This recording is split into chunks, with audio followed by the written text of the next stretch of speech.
को बुरा ना लगे, बट आई फील कि ये एक्सपीरियंसेस शेयर करना मेरे लिए ज़रूरी है।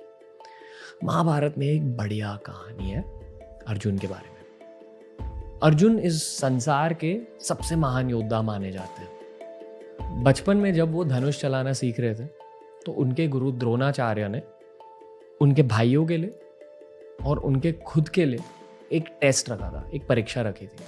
एक लकड़े से बनाए हुए पंछी को एक पेड़ पर रखकर सारे राजकुमारों को, पांडवों को, कौरवों को कहा गया उस पेड़ पे लगे पंछी के आंख पर तीर मारनी है।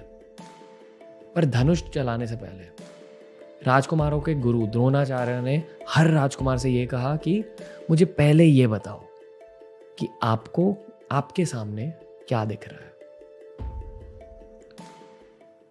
पहले एक राजकुमार आया, उसने कहा कि गुरुदेव मुझे पंछी दिख रहा है और मुझे पेड़ दिख रहा है।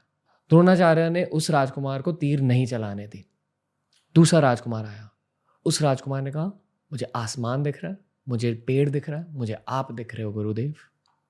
उस राजकुमार को भी तीर नहीं चलाने दी गई। ऐसे करके 10, 20, 30 राजकुमार आगे आए और सभी ने कहा कि मुझे ये दिख रहा है, वो दिख रहा है, पेड़ दिख रहा है, पंछी दिख रहा है, उसकी आंख भी दिख रही है। और फिर द्रोणाचार्य ने अर्जुन को सामने बुलाया। द्रोणाचार्य ने अर्जुन से पूछा, शिष्य आपको क्या दिख रहा है? और फिर अर्जुन ने कहा, गुरुदेव मुझे सिर्फ उस पंछी की आंख दिखाई दे रही है। द्रोणाचार्य ने कहा, फिर तीर मारो। और अर्जुन ने तीर मारकर उस पंछी को टुकड़ों टुकड़ों में तोड़ दिया। तीर सीधी उस पंछी के आंख पर लगी। ये होता है फोकस का नंबर 1 लेसन।